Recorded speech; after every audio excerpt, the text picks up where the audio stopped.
Welcome back, friends and family of the internet and fellow watchers on the wall.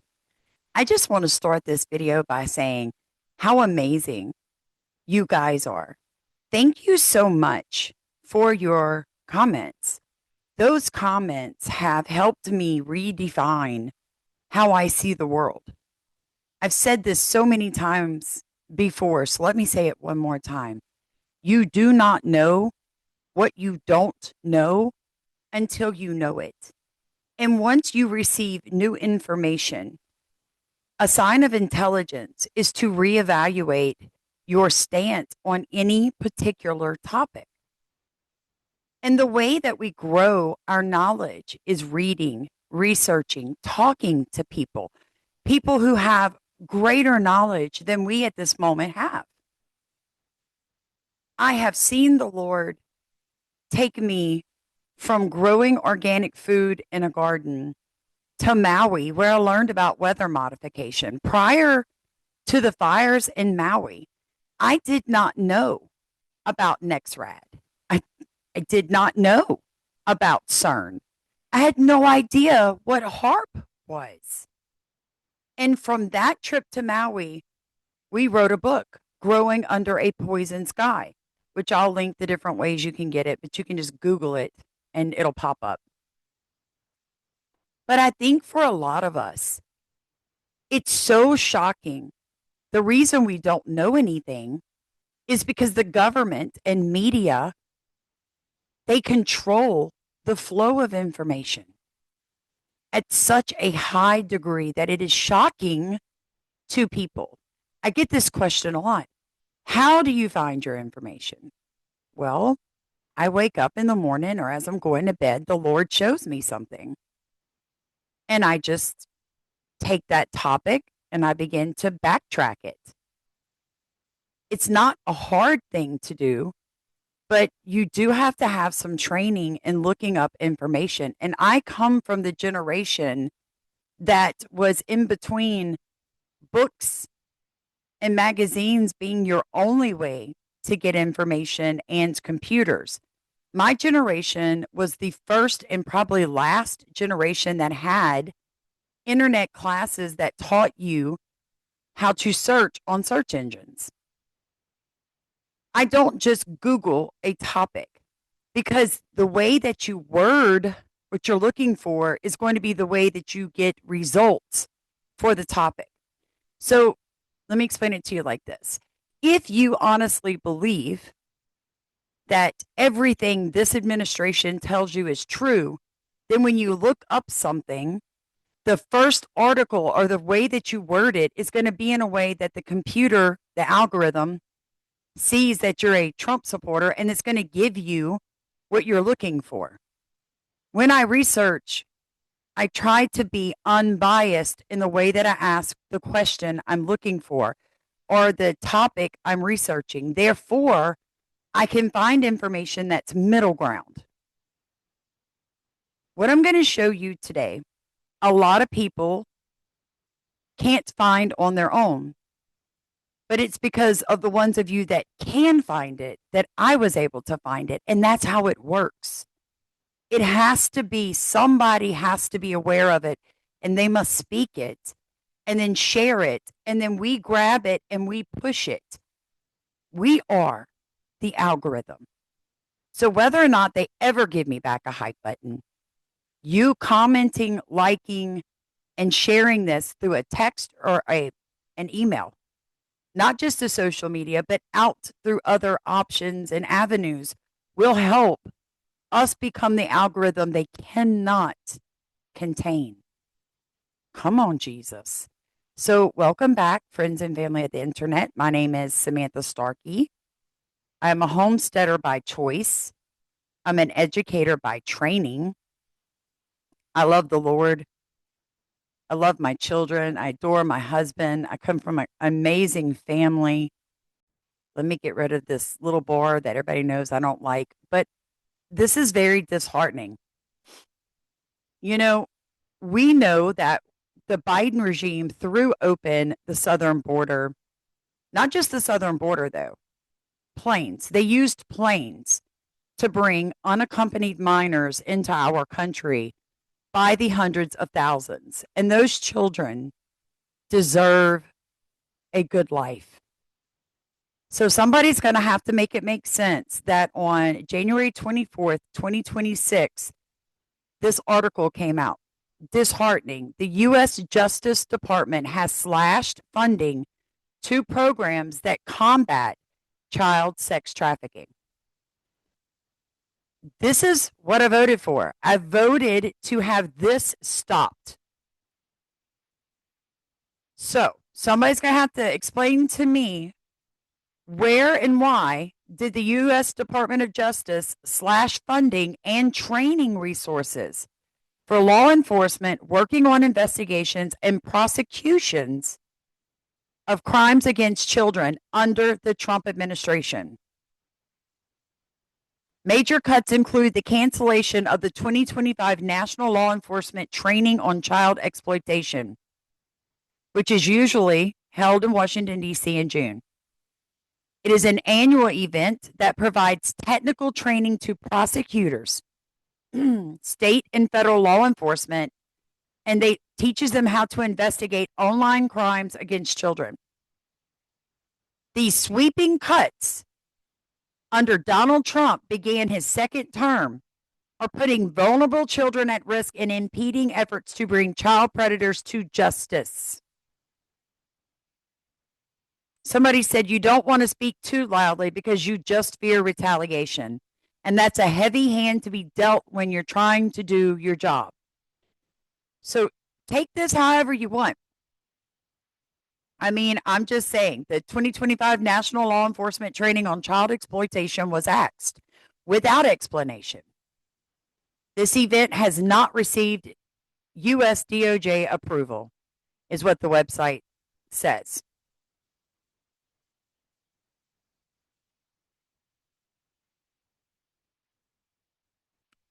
I mean, it says anti-trafficking advocates across political spectrums praised many aspects of the first Trump administration's work on these issues.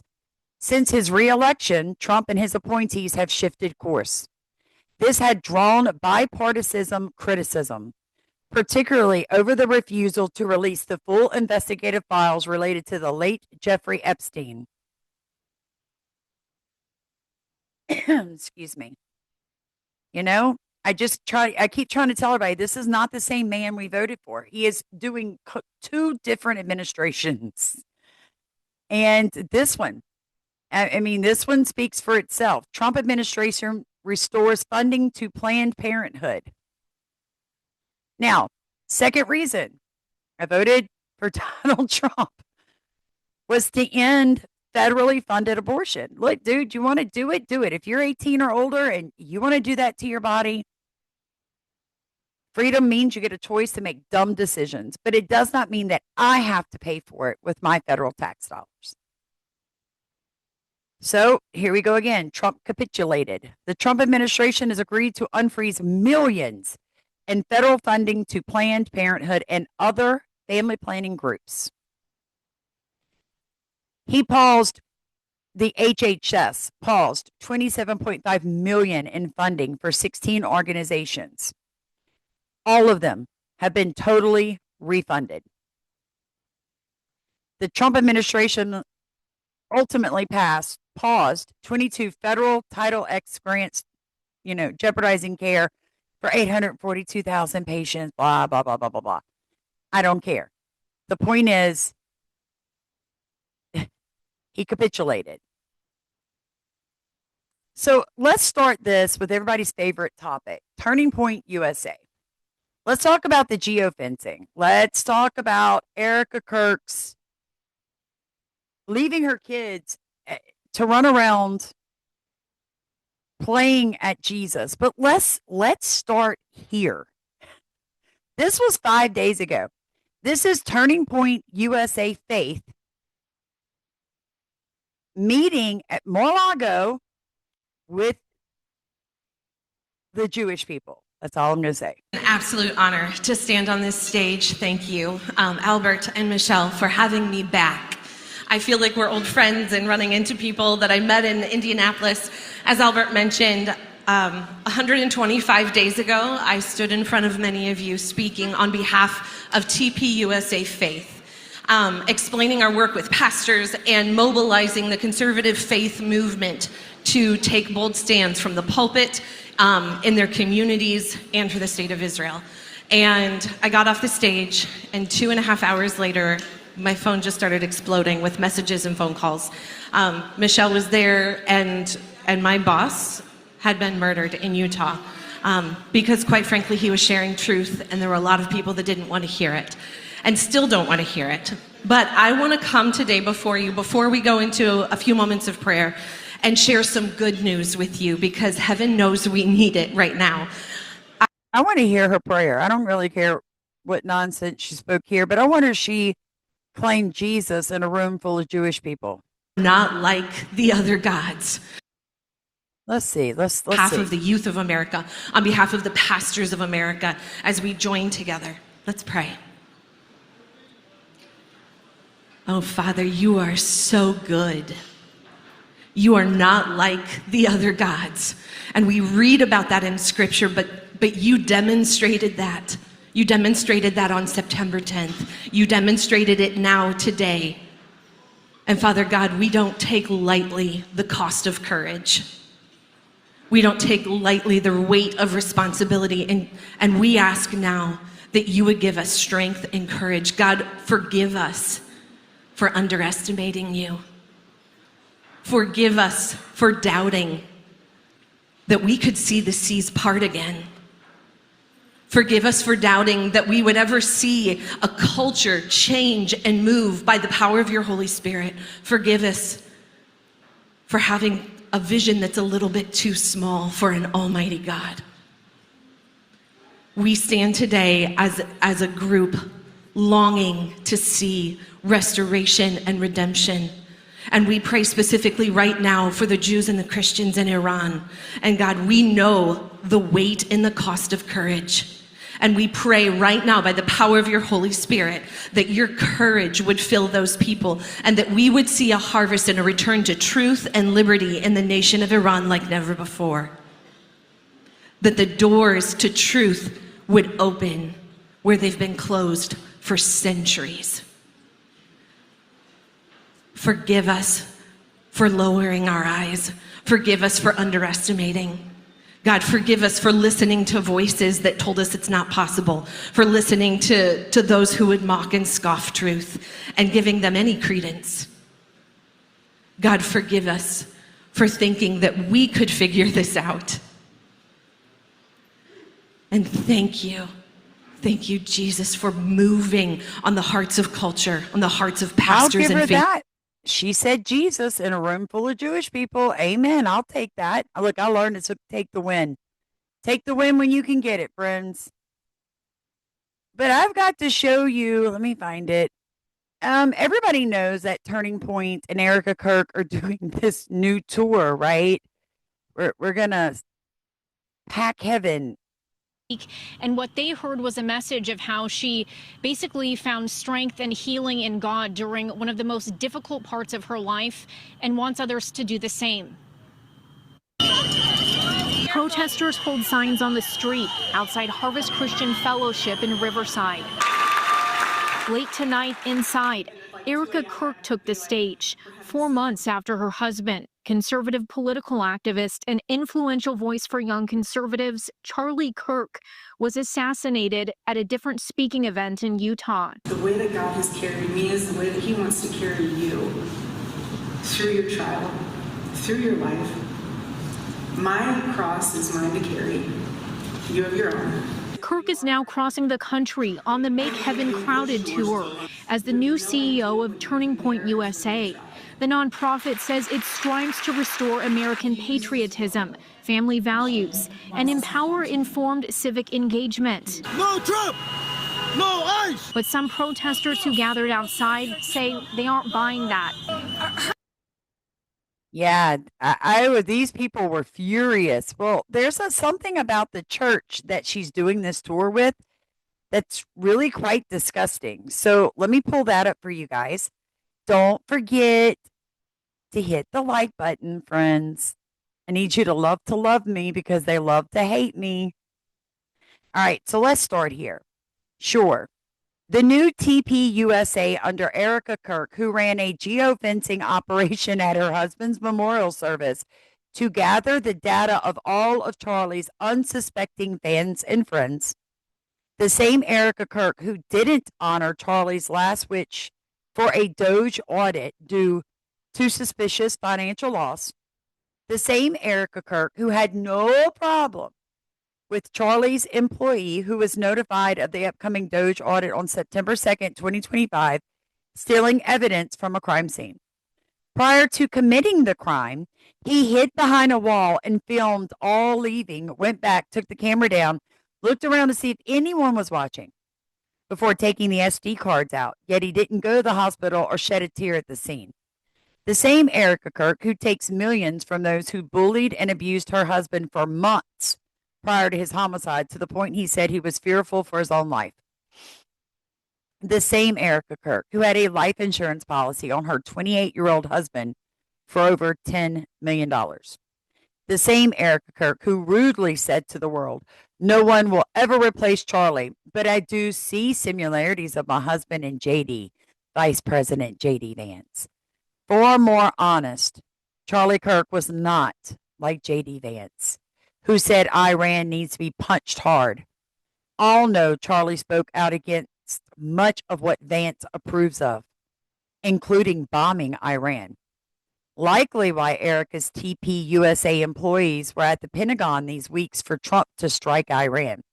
The same Erica Kirk who handed Charlie's microphone and stages to a governor who worked to flip Utah blue, sanctuary state, pro-trans, pro-furries, pro-censorship, pro-radical leftists. He, him, his, Governor Cox. The same Erica Kirk and all at TPUSA who knew Charlie Kirk was a threat to Cox's political career as he tweeted, "Governor Cox should be expelled from the Republican Party."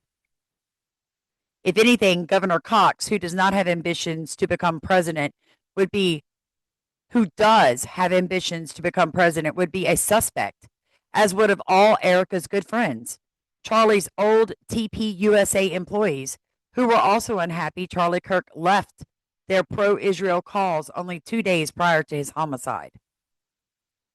At the end, Erica said, "This has nothing to do with any of us." Listen to them stumble through, attempting to convince all what Charlie said and what Charlie wanted, even though Charlie had changed course only 2 days prior to being shot and killed. These are things Charlie himself, he wanted. And this is what she's talking about. This was just the other day. Turning Point is now featuring Governor Cox. Utah. You got to see the connections. Has TPUSA used geofencing at past events? And what are the implications when the data is combined with user data like third-party tracking cookies? Google location data was used to find January 6 rioters. It's disappearing. That was updated January 8th, 2024. This is Charlie Kirk. This historic event will likely be one of the largest and most consequential in American history. The team at Trump Students and Turning Point Action are honored to help make this happen, sending 80 plus buses full of patriots to D.C. to fight for the president. And I want to show you guys what geofencing technology could actually be used for, okay? So you have to understand when we're talking about geofencing, what is it? Well, it's technology that America and Israel are just famous for doing. It's triangulating either your position, like you're exactly where you are, using satellites and cell phones and other devices, okay? So this is a map of Edmonton's 15-minute districts as proposed in the city plan. So you've got Horse Hills, Northeast, Northwest, Jasper Place, Central. It just goes on. So say that I'm in Rabbit Hill down here, and I want to go to Central. my smart car can be turned off. Because remember, our elected officials just signed away and into law. I think they just signed it, or it's coming up for a vote soon, that says that the government wants a kill switch put inside of your vehicle. Now, whether you are Republican or Democrat, whether you're a citizen of the United States or a global citizen, Christian or atheist, I would think most of you at this point that are still listening would have a serious issue with any government having the capability to just your car. Okay? Because maybe you're speeding, but maybe your wife is delivering a baby in the seat beside you. Maybe your father is having a heart attack and you're driving to the hospital. Is it safe? Maybe not. But let's be honest. Your government, a machine, should never have the capability to kill switch your car.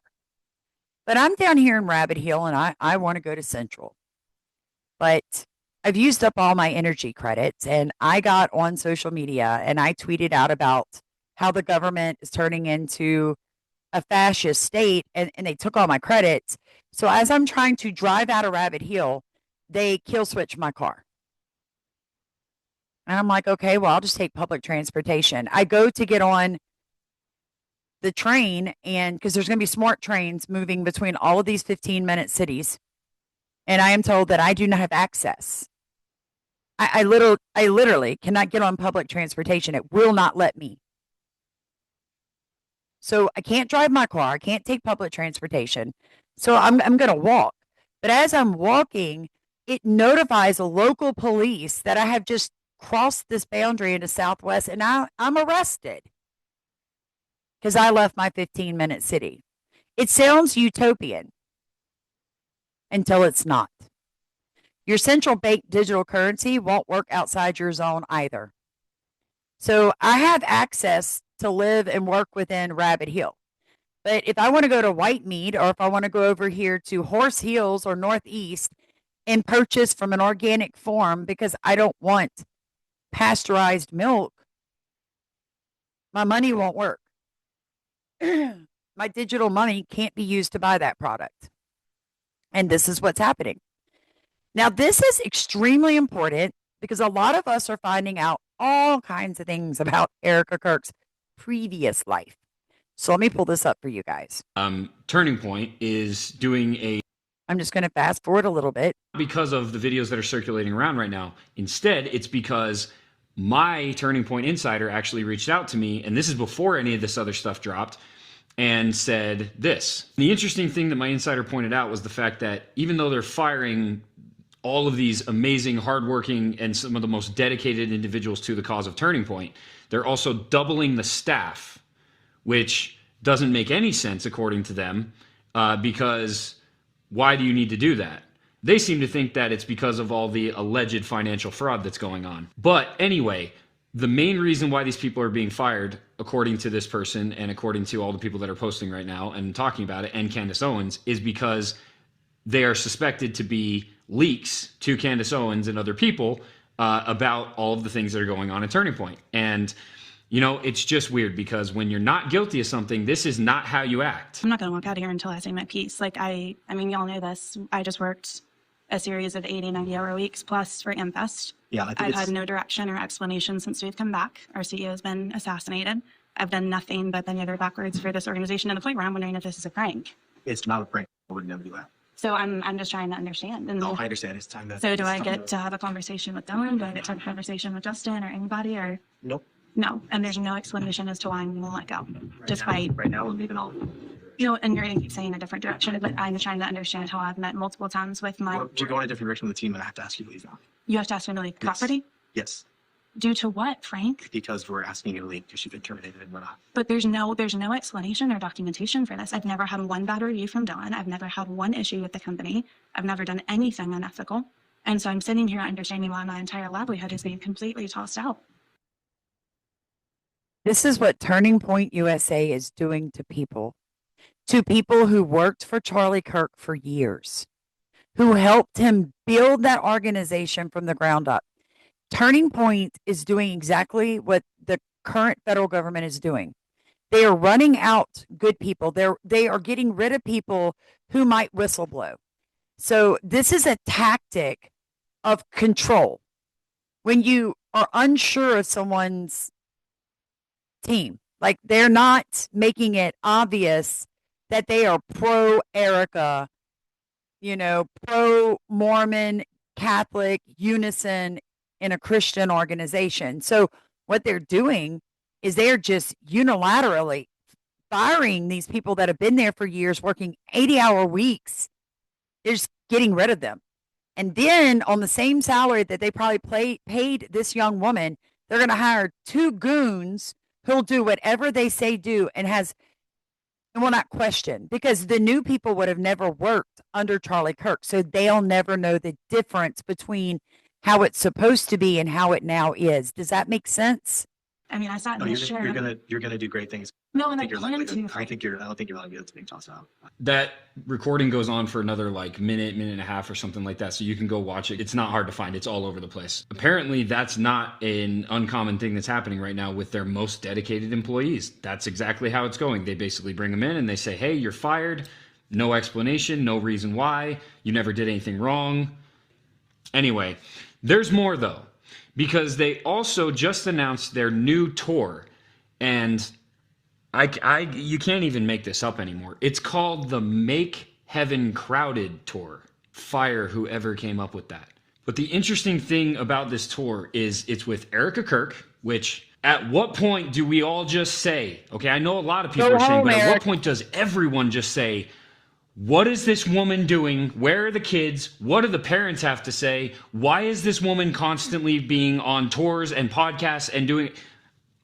I know, beating a dead horse. That's not the weirdest thing, though.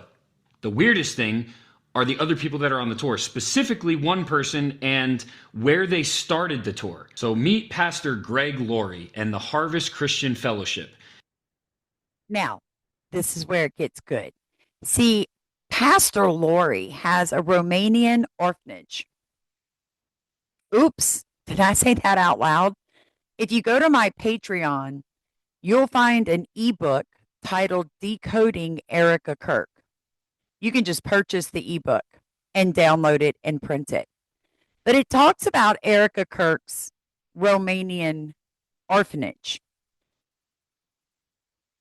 Now, the Department of Justice is defunding sex trafficking of children. And Turning Point USA now has a CEO who is running in the same circles as people who were being sued for that exact same thing. Let's roll the tape. This is the pastor that's on tour with them, and this is the church where they started, right? This is where they had their first event. I believe the event was like last night or something. But anyway, it just so happens that Pastor Greg Laurie is being sued in various lawsuits for alleged abuse at a Romanian orphanage that the church, Harvest Christian Fellowship, was involved with or is involved with. I don't know. On top of that, the church itself and Pastor Greg Laurie are also being sued by multiple women, allegedly, for sexual abuse. Now, I'll be honest. When I heard about the Romanian orphanage and the potential of Erica Kirk being linked to all these child trafficking claims and all this stuff, I'll be honest, I didn't say anything about it. You guys know this. There's no content about it because when I heard that, I'm just going to fast forward a little bit because he just talks about how he didn't talk about it. But this gets really interesting. I'll show you the first clip, right? Because I just want you to watch it and say, is this really the same person? And I get everybody has a past or whatever, but like for somebody who's pushing the whole faith and Christian and this and that and who she supposedly was with Charlie Kirk and all this other stuff. But anyway, watch this. Really handsome. You look gorgeous. Are you fixing my... I got a little bacon. Babe, that's deep in there. Give them a cleavage. People want cleavage. Showcase it. Sex sells, babe. Sex sells. That's me. That's against religion. It's not. It's within the confines of marriage. I thought she didn't date. I thought Charlie was the only man she ever dated.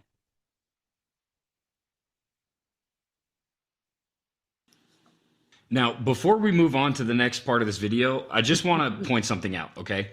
First of all, Sex sells. everybody has a past, okay? She might have a past and, maybe she, whatever. I don't care. I'm not here to judge her based on her values or whatever. I don't care. The whole point is just what you see here is completely different than what we are seeing everywhere else, at least what I'm seeing everywhere else, right?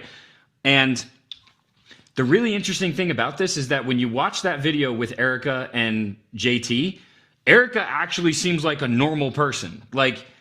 Judge her, whatever, it doesn't matter. But the point is, she's just acting normal. She doesn't seem scripted. She's just acting like a normal human being. She's joking around with her boyfriend. It seems playful. She doesn't seem like she's reading a script, and she doesn't seem like she's playing a part. But everything I've ever seen now, on every show and podcast, and when she does these tours, and every single time this woman opens her mouth, she seems completely scripted. She seems like she's playing a part. She definitely doesn't seem like a normal chick who's just being a normal person. That's all I'm saying. But let's continue watching. I have been to Romania and teamed up with the Marine Corps to open up and sustain an orphanage with 75 beautiful children. And that's called Romanian Angels through my nonprofit, Everyday Heroes Like You. And I know JT has also done some nonprofit work as well. Man, if I was being accused of being involved with some really, really horrific stuff and a Romanian orphanage, why in the world would you pick the church and the pastor who are being investigated for those things as the place that you launch this brand new tour called Make Heaven Crowded? How? You know why? Because they're laughing at us. They expect us to do nothing. They know that social media will remove the hype button, that some of you will not even be able to like this video. They will intentionally unsubscribe people off of this video, even though nobody unsubscribes. And the reason they do that is to slow the algorithm. So they know that the world is full of so much information. There's no way we can get 8 billion people on the same page. All right. Why are private companies such as Turning Point USA geofencing your location and breaching your privacy? And why are they targeting Christians? Break a little bit of news on your program, Jesse. Our partners that do sort of geotagging with devices, they told us that they tracked over 277,000 devices in the vicinity of State Farm Stadium in Glendale, Arizona. Wow. 277,000. So that just gives you an idea of the scale of humanity out there. And Jesse Waters is supposed to be like Republican. Can I just say this? I have always been a Republican because I believed in the Constitution of the United States. I believed in smaller government. I believed in a country where people had the ability to make bad choices, because as a Christian, I understand free will. And I'm so thankful for a God that does not shove himself down people's throats, but he just loves us until we come to the knowledge of our salvation through what he did on the cross. The fact that this man sat on Jesse Waters and admitted that Turning Point's partner, who is Israel, geofenced 277,000 Americans without consent or knowledge, and Jesse Waters did not push back, shows me that maybe the Republican Party, the same Republican Party that was the first group in America to allow blacks in official positions, the party that was against slavery, is becoming slowly the party of slavery. Now, this one just oohed me. This is Mickey McCoy. Y'all know Rob McCoy's son. Can I everybody say beta male with me?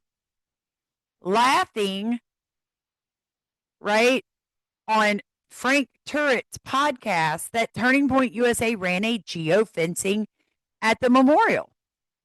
Even for the memorial, when we were planning the memorial, we were going to do it at Desert Diamond Arena, which holds 20,000 people. And me, Erica, Elizabeth, we all look at each other and we're like, more. Me and Erica and Liz were like, more. Charlie would be telling us, you need more people. There's not enough people.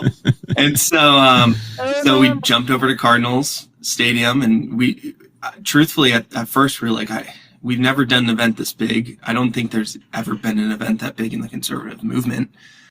And I was part of it. I mean, like the biggest event ever in conservative history.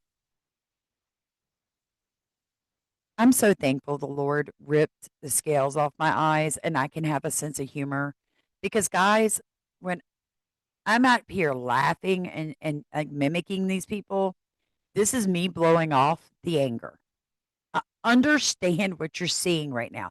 This is not me making fun. This is me decompressing. It's a huge difference. Huge difference. This is how Samantha keeps her sanity and her joy all day long. Because if I didn't, I would look at this kid and what I would feel for him would be sinful. Can I get an amen? Because these two people on my screen, they just disgust me in a way that I know is not godly. So what you're seeing is me like piping the steam so I don't blow. Nope. So we said, you know what? We have a peace about it. So we'll just release it to the Lord, and we'll do everything that we can with our vessels to plan the best event we can logistically. But lots of fireworks, shiny costumes, and signs. Filling that room, we'll do the best promotional ability we can, but we'll open it up to you, Lord. And we did. And our geo-tracking team tracked 277,000 people that day. Our geo-tracking team tracked 277,000 people that day. Our geo-tracking team tracked 277,000 people that day. And so just seeing what the Lord has used this tragedy for, and it's given way to this great harvest of people coming out and supporting Turning Point, donors coming out and supporting Turning Point, listeners of the Charlie Kirk Show. They're still emailing us every day, freedom@charliekirk.com, as though nothing has changed, as though nothing has changed, as though nothing has changed. Our events are going on. America Fest is going on. And I want to say this, a lot of people on X are furious that they are still using Charlie Kirk's original social media platform. And so when they respond to people, it's as if Charlie Kirk is responding and people like, dude, this is like disgusting, stop. But you have to understand what's happening in America right now. There is a military style color revolution regime change operating. They chose Minnesota because most conservatives are going to say, oh, look, Minnesota's a blue state. They're sanctuary, so they deserve everything they get. And of course, that is what most conservatives are saying, right? But right now, there's a color revolution, which is characterized by mass protests, violent riots leading to regime changes. It's always and it will always be linked to U.S. foreign policy, like U.S. aid and NED and the CIA, which channel taxpayer dollars through non-governmental organizations, NGOs, to promote democracy. We're not a democracy. We are a constitutional republic. Historically, in events such as Ukraine's 2004 Orange Revolution and Georgia's 2003 Rose Revolution, the U.S. funded groups like the National Endowment for Democracy, described by critics as a CIA proxy, providing training resources and logistical support to opposition movements. Soros and related organizations have denied orchestrating revolutions, but we all know this is far from the truth. With Democrats and the cabal itself orchestrating our entire country's downfall, which also ties to China and CCP. Whoever wrote this has a good understanding, but they are still thinking that somehow America, the Republican Party, is like the righteous people. I am telling you, they are both involved in this. Now, I want to show you guys something.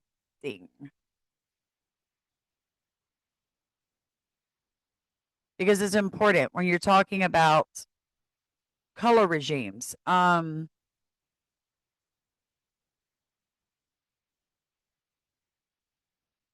Let's see if I can find it real quick.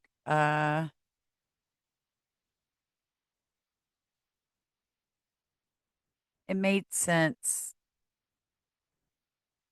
I'll find it.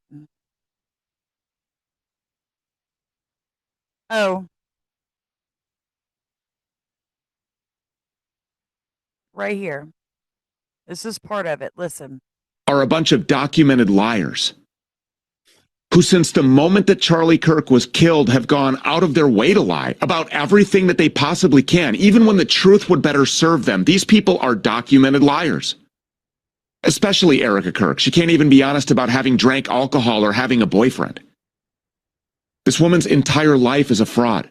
And the more you dig into it, the more you learn. And the more you learn, the more you're able to see that this is someone who always wanted to be famous, always wanted to be near the levers of power.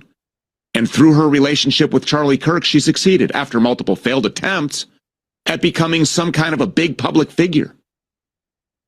And now that Charlie's dead, she's really a public figure. She's the head of Turning Point USA and its army of millions of young people. Erica Kirk is a liar.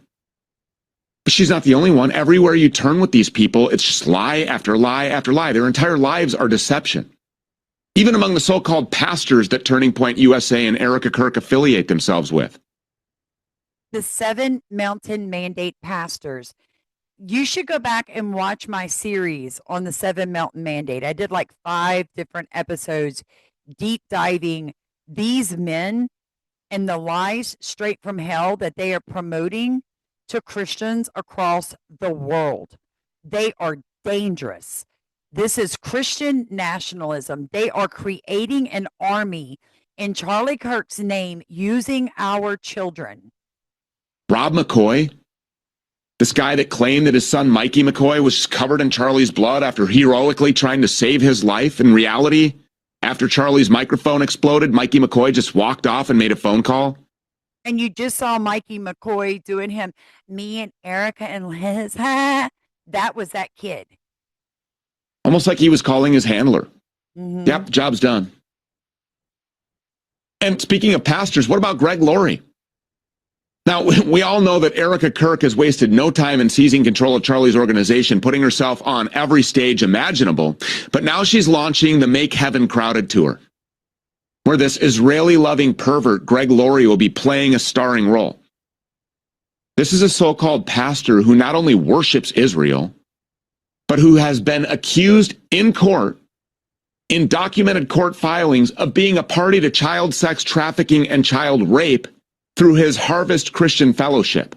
In Romania. And there's another layer to this as well, because the children who filed that lawsuit are Romanian. More than a dozen of them. And they all say that they were trafficked and raped during their time in Laurie's Romanian orphanages. Let that sink in. I have to show you guys, though.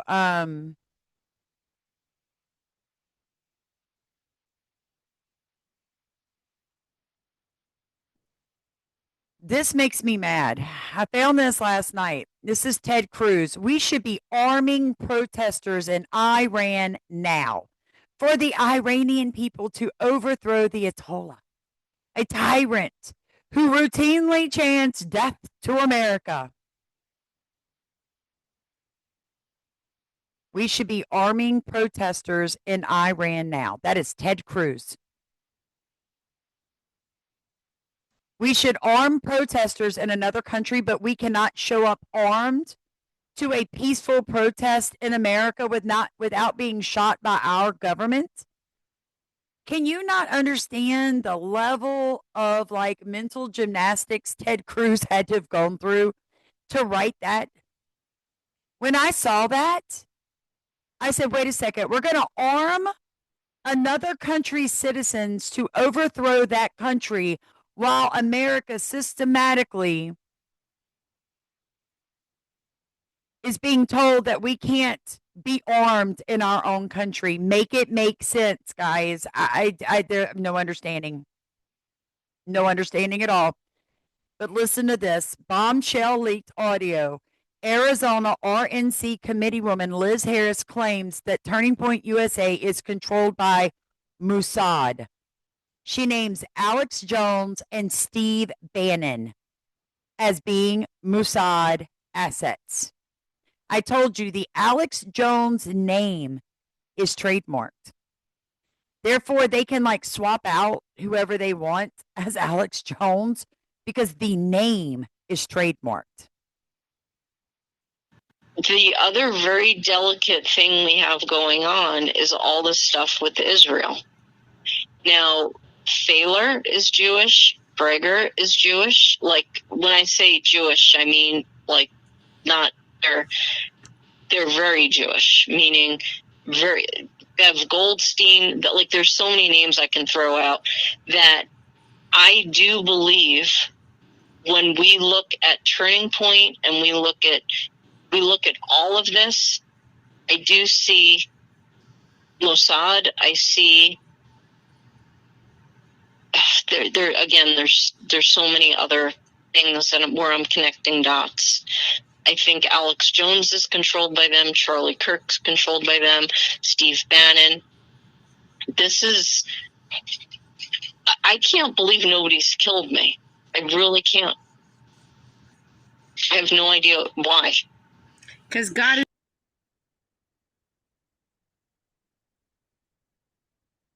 I'm just asking you guys. Let me ask y'all a question. And I really would like to read your comments. I've been digging into the history of modern day Israel, the country, the borders of it, the Balfour Accords. So I've been looking into that, and the Rockefellers, no, I'm sorry, the Rothschilds, and Britain, how they created this country. I found documentation, it's very easy to find if you look for it, that was talking about how there was 3 places they were thinking about putting the Jewish people, creating the modern day Israel. One was in Venezuela, one was in Africa, and one was Palestine. Now, my question is this. If this is the Israel in the Bible that God, did the Abrahamic Accord with, where he walked both sides of that, I've done a video on that.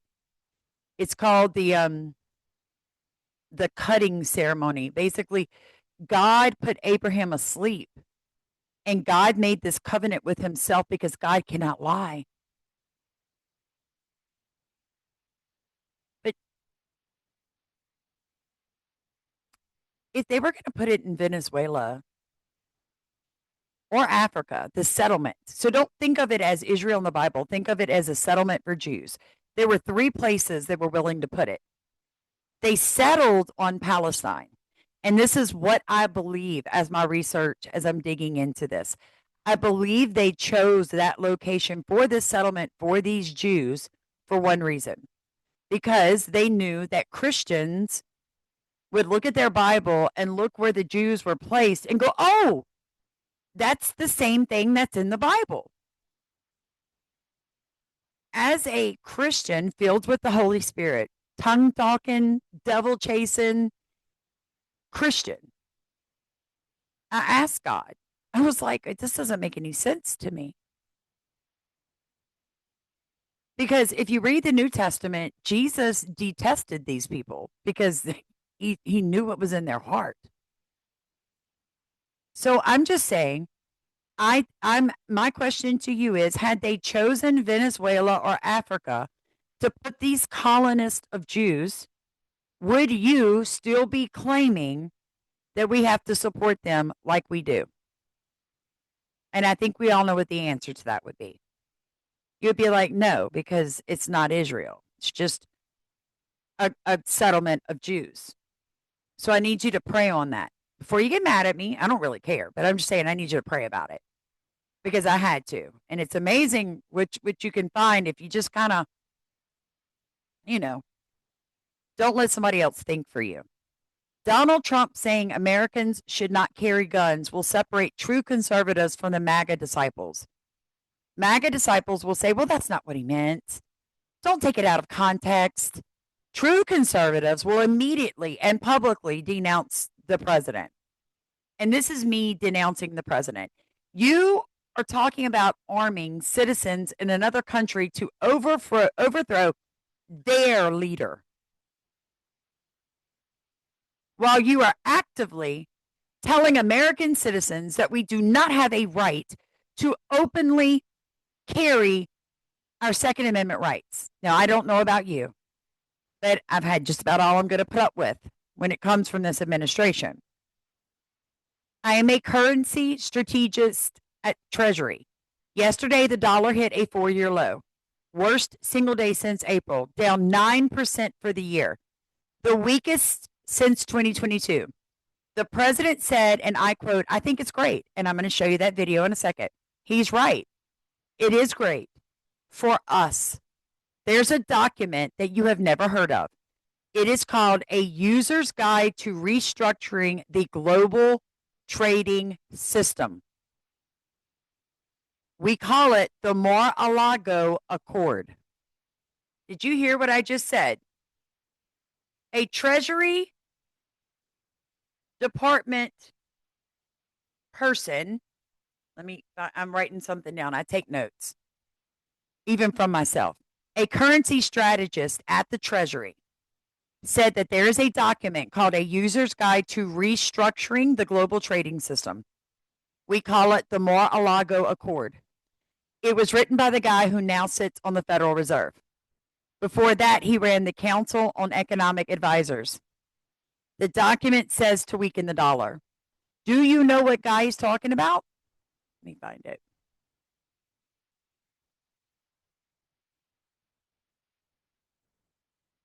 Since this historic program was first announced, we have seen a tsunami of support from philanthropists, companies, charitable organizations, and everyday Americans, many of whom are with us this morning.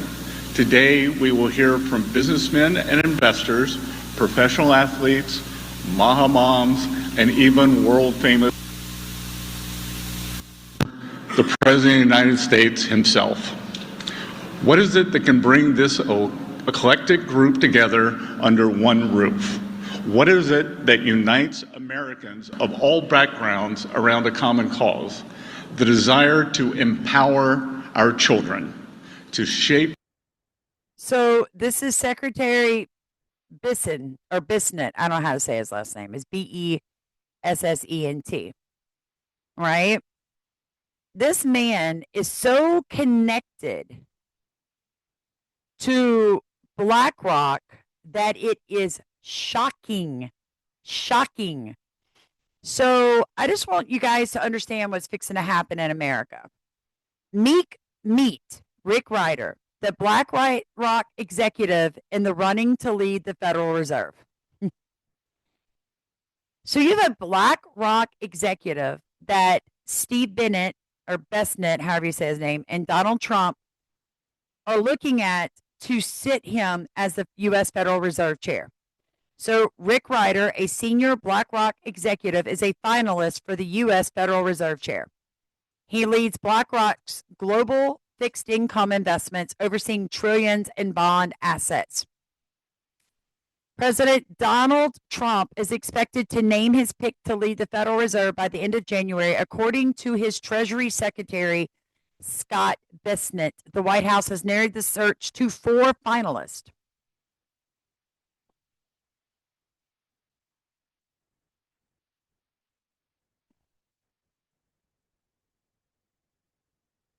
Wow. How many of you trust BlackRock, right? How many of us trust BlackRock? None of us.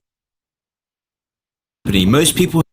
Oh, and let me point out that both of the assassins, the attempted assassins of Donald Trump, were in BlackRock commercials. So all I'm asking was, were either of those assassination attempts real? Because if they were real, and both of the assassins had some tentative tie to BlackRock, then why in the name of God would Donald Trump put one of their top people into a position for American currency, unless they are working to devalue the dollar, which they are, and I'm fixing to prove it to you. Have never heard of, and this company quite literally owns the world. Most US banks are controlled by BlackRock. BlackRock owns all the major pharmaceutical companies. BlackRock owns most of the mainstream media, and BlackRock oversees roughly 10% of all stocks traded worldwide. And this company is now taking over governments. All of this has allowed BlackRock to amass $10 trillion in assets. Yes, trillion. BlackRock is worth half of America's total GDP. It's so crazy that the US and Chinese government now rely on BlackRock to escape recessions, with BlackRock's founder and CEO now sitting on the boards of the influential Council on Foreign Relations and the World Economic Forum. In the words of Henry Kissinger, whoever controls the money controls the world, and no other. And let me point that out, Larry Fink. Everybody knows who Larry Fink is, right? He's going to take over the World Economic Forum. I have to check this before I speak it. Hold on.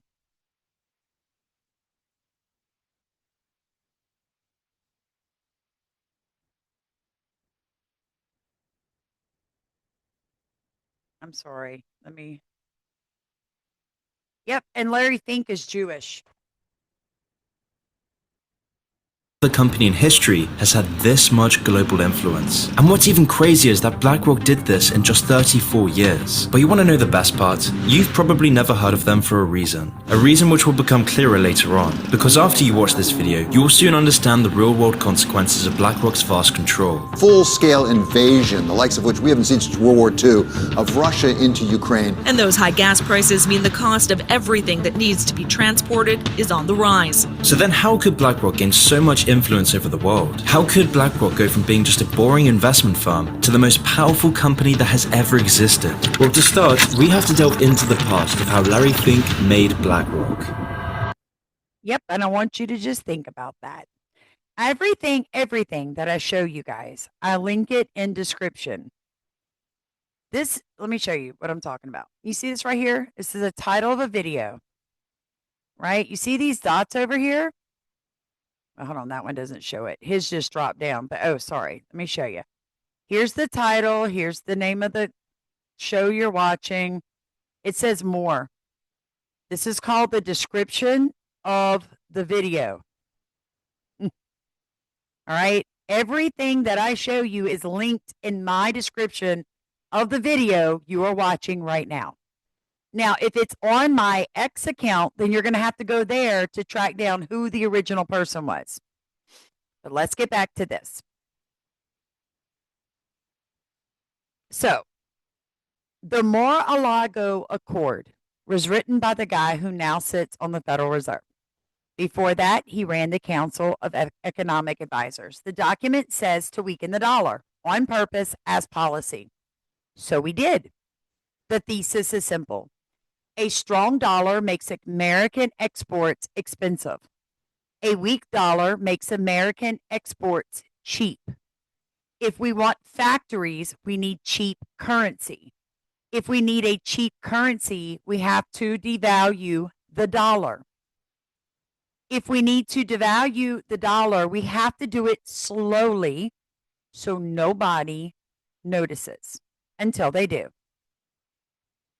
So it talks about how everybody started noticing yesterday that the dollar went down, but the yen strengthened, the euro strengthened, everything strengthened except the American dollar. That's the plan. People ask if I'm worried about the decline, about what it means. I say I'm constructive. Constructive means the plan is working. Here's what nobody tells you about currencies. They're not markets, they are policies. Central banks don't observe exchange rates, they create them. The rate check we need on January 23rd That wasn't observation, that was intervention. We called it the trading desk. We called the trading desk. We asked for prices. The market understood, the dollar dropped. Mission accomplished. The secretary, Steve Bissett, wants a weaker dollar. The president wants a weaker dollar. The Mar-a-lago Accord says weaker dollar. Everyone agrees except the American citizens who are holding dollars. But guess what? We don't get to vote on currency policies. We just have to live it. Let me tell you what a weaker dollar means to you, friends. Everything that is imported into the United States costs more. Everything that is exported out of the United States is cheaper. Our purchasing power declines. Inflation goes up. Our savings buy less. Our vacations are more expensive. Our gas is more expensive. Our electronics are more expensive. Our groceries are more expensive. This is not inflation. It's called competitiveness. In 1971, Nixon ended the gold standard. He said it was temporary. It's been 55 years. It's still temporary, is it? It's never coming back. Back then, $1 bought $1 worth of goods because it was backed by gold. You could walk into a store and you could hand them $1 and you got $1 worth of stuff back. It was an even trade. Right now, when you walk into a store with $1 bill, you'll only be able to purchase 12.5 cents worth of stuff. They have devalued the American dollar by 87.5% in 55 years. That is a rate of 3.85% a year compounding. That is 700% cumulative inflation. That's not a bug. That's a feature. Debt becomes cheaper to repay. Wages lag behind prices. Assets appreciate. If you own things, you win. If you earn things, you lose.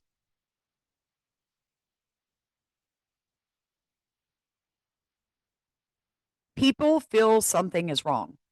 They don't know how to articulate it. They just know things are costing more. They know that their paycheck is not covering their bills, but you haven't added anything, have you? You look at your life and you're like, this is not okay. I'm not spending money. I just don't seem to have any. They know something is broke, but nothing actually broke. The machine is working exactly like they want it, guys. The U.S. president said he could move the dollar like a yo-yo, up or down. He wasn't wrong. Currency is a policy lever. We pull it, you feel it. Sweden's pension funds are selling treasury bonds. So is Denmark. So is China. They're all buying gold instead of holding the U.S. dollar as their currency reserve. This is called the Mar-a-Lago Accord. The term in the markets right now across the world is sell America. It means foreign investors are reducing exposure. They're selling our stocks. They're selling our bonds. They're dropping our currency. They're protecting themselves. You should too, but they won't tell you that. The dollar used to be the world's reserve currency. The Accord says we keep that status while also devaluing, having it both ways. That's the theory. We'll see about whether or not it works.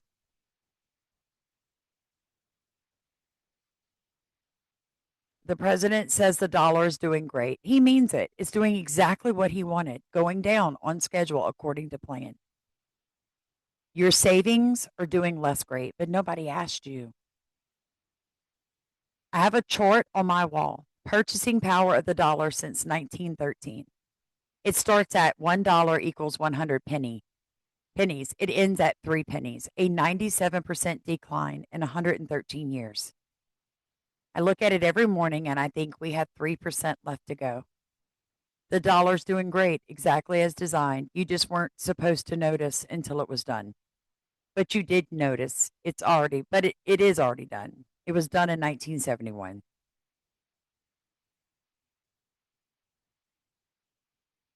My bonus is paid in dollars, but I keep it in gold. That's the difference between making policy and living under it.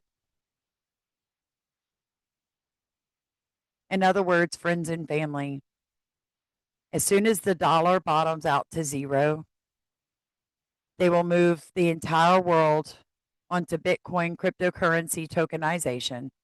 This is exactly what Trump and all of his guys wanted. Please don't ever let them tell you anything else. That's why this is happening at the same time, the Board of Peace, because they're going to have to keep the Board of Peace, right? Remember, I warned you guys. What happens in Minnesota? Why has no one been arrested? Why is Tim Walz not arrested? Why are no Somalians arrested? These people in Somalia are not smart enough to pull this off. And the reason is, and I told you guys this, and Jimmy Dore did a short video on it. It's amazing. You should go watch. I don't care if you like Jimmy Dore or not. This information is correct because I've looked it up myself. Israel claims Mossad was behind the Somali fraud story being broken. It was Israel who tracked the money to Somalia. But here's the thing. Israel is the first nation to accept Somaliland as an independent nation breaking from Somalia. And even though they're telling you the money is going to the Muslim Brotherhood in Somalia, it is payment. They have stolen probably at this point close to $90 billion from Minnesota, from the federal government in Minnesota, and shipped it overseas to Somalia. Israel knew it was going on. How did Israel know it was going on? The reason no one's stopping it is because the deep state, which is both left and right, Republican and Democrat, is involved in this. Israel has to have Somaliland because when the Palestinians don't behave, when Hamas doesn't behave inside of their beachfront resorts of Gaza, Somaliland is where they're moving them. They've already said it. I highly advise you really dig deep into that story. I found this morning. It's very concerning to me. Remember the video I did on Jared Kushner, the Kabbalist, and the black box? Remember the black box? And they say that Jared Kushner is the black box messiah. Who knew that Jewish people also had a black box? I knew the Muslims walk around the big black box, but look at this. Seen those strange black boxes that religious Jews wear when they pray, one on the arm and one on the head. What is this Talmudic ritual all about? The rabbis of the Talmud claim that the box on the head especially will cause the Gentiles to be afraid of the Jews. And by the way, we are the Gentiles to them. So what's in them? Some kind of a secret weapon? Is it voodoo? Well, actually, it's not Talmudic, it's biblical. The Bible commands you shall tie them as a sign on your arm and as frontlets between your eyes. And what's really in them? 4 paragraphs from the Torah that say things like, you shall love the Lord thy God with all your heart and all your soul. You shall teach these words to your children and speak of them always. You shall remember that God brought you out of the land of Egypt. Nasty stuff, right? Now, why on the arm and why on the head? Let's do the arm first. The idea of tefillin is to subjugate our lives to God's will.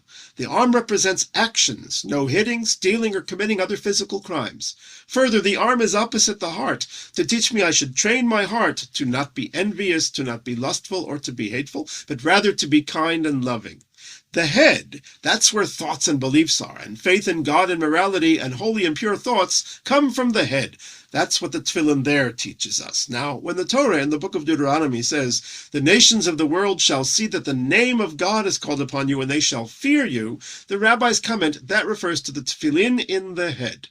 Notice how it doesn't say the tefillin on the head, but in the head. In other words, it's not about a ritual where I put something on externally.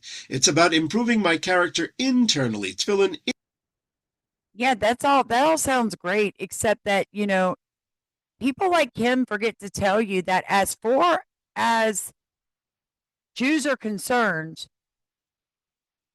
they detest us as much as Muslims do. And they can lie to us. They can steal from us, just not from each other. And this is why I love Jesus so much, because Jesus said, love your enemy as yourself. But you listen to Jewish people and Muslim people, and in their holy writings from that demonic nonsense, they are told, well, if they're not Jewish, if they're not Muslim, you can lie, you can steal, you can make them your servants. And yet here comes Jesus in the New Testament telling us there is no servants. There are no bondsmen. There are no more slaves. We are free. And baby, I'm not falling for any of this nonsense. Put the East back in the East and let those people do unto each other as they so choose. Come on, Jesus. I'm not playing this game with them anymore. Did you guys hear about this? A private jet linked to top anti-ICE, anti-Trump lawyers crashed. 6 died, except for one person that was on the plane, like one of the workers. That was January 26, 26. 1/26/26. They love their numerology. A private jet linked to Texas-based law firm crashed at Maine's Bangor International Airport. Did y'all hear? Oh, by the way, the Texas Voice previously reported that the Arnold and Itiken law firm claimed to have obtained the largest settlement for an undocumented worker in the United States history. They were also kind of left-leaning politically, but I want to show y'all. Did y'all hear what the pilot said right before they crashed? You're fixing to freak out. Seriously, watch this. Runway headed clear for takeoff. Runway 3310 Kilo Juliet. Let there be light. Let there be light. That was the pilot of this plane. First off, they were in a horrific storm. And they let them take off. And just happened that the pilot said, let there be light. That's an occult. This was somebody in the occult, a Luciferian. Let me just put it to you this way.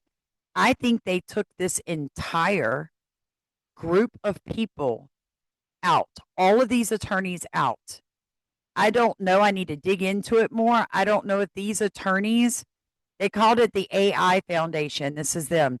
I don't know if these attorneys had filed something against the federal government, or they maybe knew something about child trafficking and were fighting against it, and they got rid of them. But this was a hit piece. All right.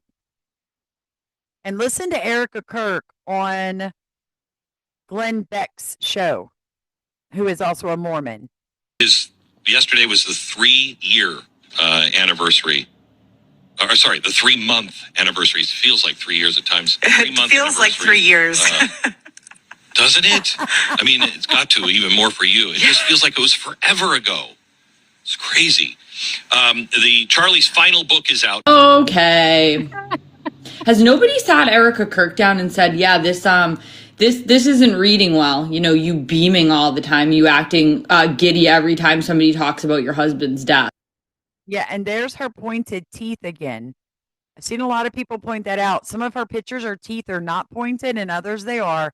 Let that one sink in. I know a lot of you know this because all of you told me to watch this. So you're now a transmitter if you took the clot shot. But still sending a signal. Watch.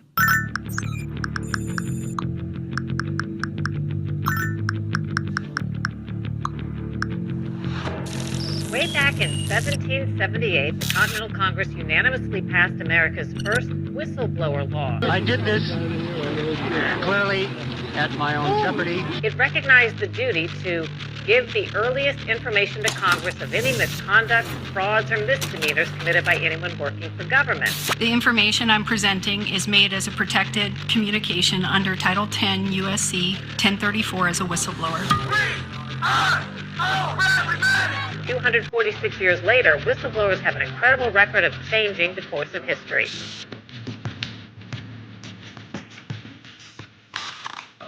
In late October of 2019, I was approached by leadership. There were 5 clients and there was a vendor in the room. The vendor was BioNTech. These are the notes that I took during the conversation of the meeting with the stakeholders for the contact tracing application. Took the fabric of my reality and just rubbed it. I mean, it just made me question everything. Government is going to grant themselves powers unilaterally to create greater control over American society and global society. COVID is critical because this is what convinces people to accept, to legitimize. Upload complete. Total biometric surveillance. It's always the data. It's the crack cocaine of Silicon Valley. We are already living inside the architecture of totalitarianism. We need not just to monitor people, we need to monitor what's happening under their skin. I know my husband is not vaccinating people and putting a microchip in her arm because that technology doesn't even exist and he's never uttered the words out of his mouth, so.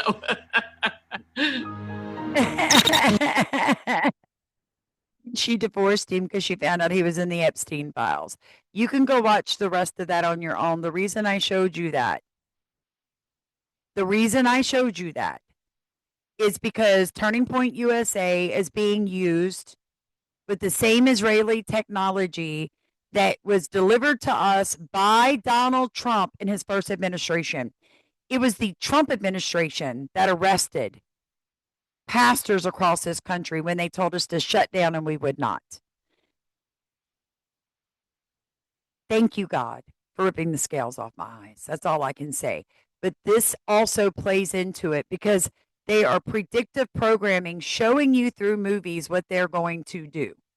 Principal didn't notice at the time that they were gone, but she took them with her. So when she knocks at the door, she asks to come in and things are like semi-normal at first. And then she snips like pieces of each of their hair and like does this ritual thing and wraps the ribbons that she stole with their hair and like a stick and did some kind of ritual. And when she did the ritual, they turned demonic. They turned into like super soldiers, like the Black Awakening, because they had parasites. Basically, she was able to control almost anybody that she wanted to. There were very few people that were not like under her spells. And big spoiler alert, one of the big things that this movie is about is that all of these kids went missing. Well, the big thing that she would do is do this to children and make them fly to her. So they would like run super, super fast with their arms out and go wherever she was. And she hid all of these children like in her basement, which is wild because that's exactly what Pennywise the Clown does. He hides the children like underground and has them like in a trance. But this had me absolutely gagged because I grew up in a Catholic church and I started to have like flashbacks of the different prayers that were standard in the church. And I have gone super in depth about how I believe that the harlot masquerades as Mary, the mother of Jesus. It's not actually Mary, it's Satan. We are not saying anything about Jesus's actual mother that was here on earth, but I'm pointing out that this is definitely a dark entity who I believe to be Satan or Babylon herself. So one of the big things in the prayers to Mary is that you fly to her. And I remember multiple pictures in my church and in my catechism materials where it was specifically small children that flew to Mary. This movie was absolutely crazy to me. I think I need to watch it a second time with like a notepad and note down every weird thing. Drop it in the comments if you guys have other movies that have a ton of truth in plain sight. I need some new ones. Friends and family, we have been through so much together, have we not? Have we not? We traveled to Maui, we've done mission trips, we fed hungry Americans for Thanksgiving. You guys did that. Because I am like you, right? Most of the time, YouTube isn't paying me for my videos anyway. Ah. So I'm just like you guys. We are going to be okay. We absolutely are. Because we have Jesus. My husband and I were reading our Bible study together last night. We got to the part where it says, "He who loses his life for me will save it." The greatest thing you can do right now is sell out to Jesus, not the politics. No, we all agreed. I mean, like, we could not vote for Democrats because of the abortion nonsense, right? And here we are still paying for abortions. So, what good did it do to align with the Republicans when we're still paying for the abortions? That's what I'm saying. It's all smoke and mirrors. They are the same people.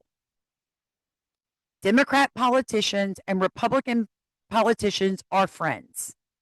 These are people who get along behind the scenes.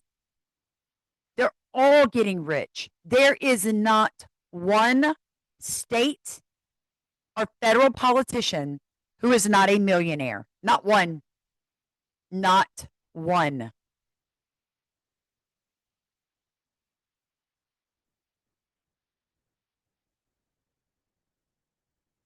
I am a very nuanced person. I can be 100% against the invasion of illegal aliens into my country with full knowledge of what those people intend to do. And also say, I am not liking where I am seeing ICE going. Why? Because they are not deporting them. Stop thinking they're deporting them. Show me a deportation flight in the last 4 months. Show me one. I really would like to know. If anybody has that information, please send it to me. Because what I am seeing is they are being gathered up and housed.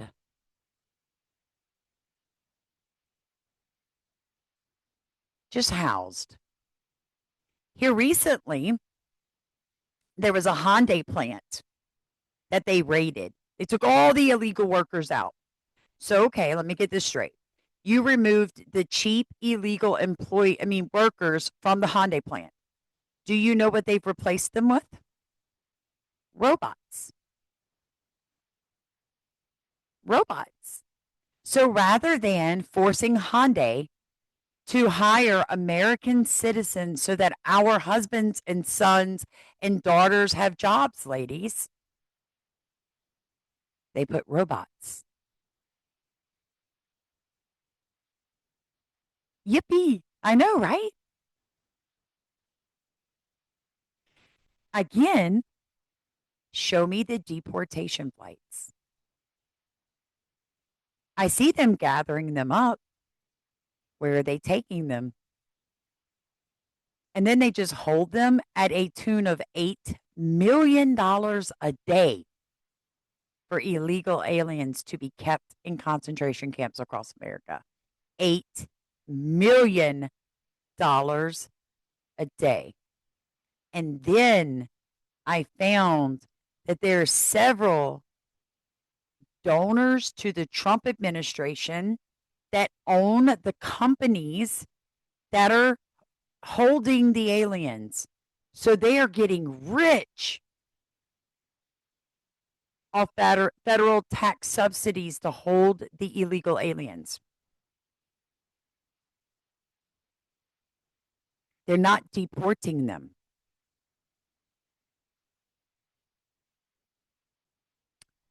So what are they doing to them?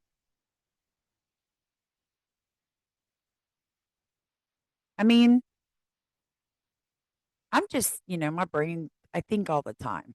So in my mind, I'm wondering if these aren't the people that Elon Musk is possibly practicing some of his brain implants on. Because there's proof that the United States government, ICE, just used a long range audio device, the LRAD, a frequency weapon against U.S. citizens of Minnesota. I also think that they're deploying the voice of God to cause these people to riot the way they are. And they picked Minnesota because they knew conservatives wouldn't care. I've heard all the excuses.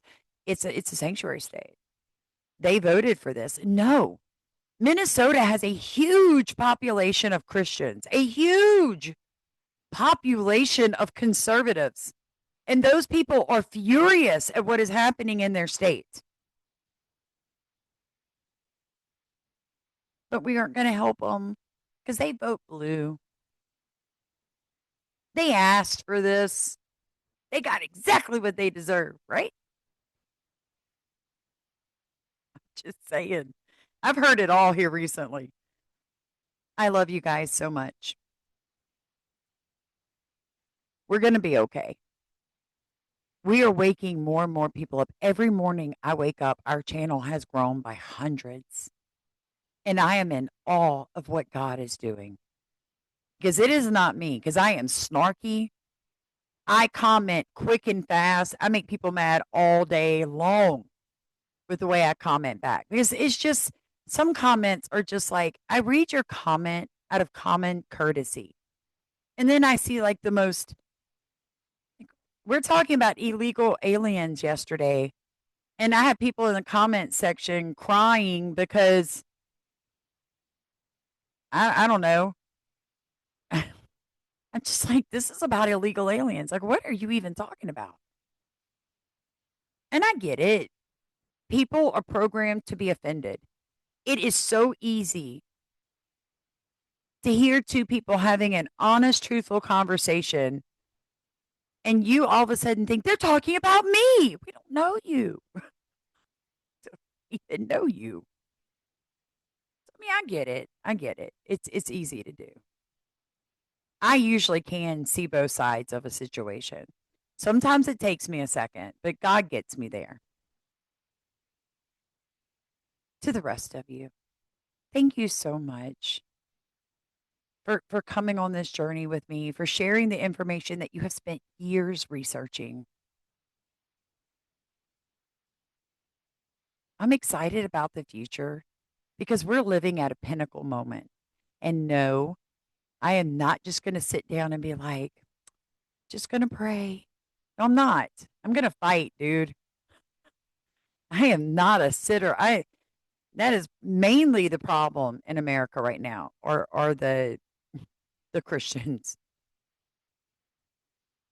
It's like they have forgotten that they have a constitution to defend. I'm not going to let them destroy the Constitution without voicing my very, very deep concerns.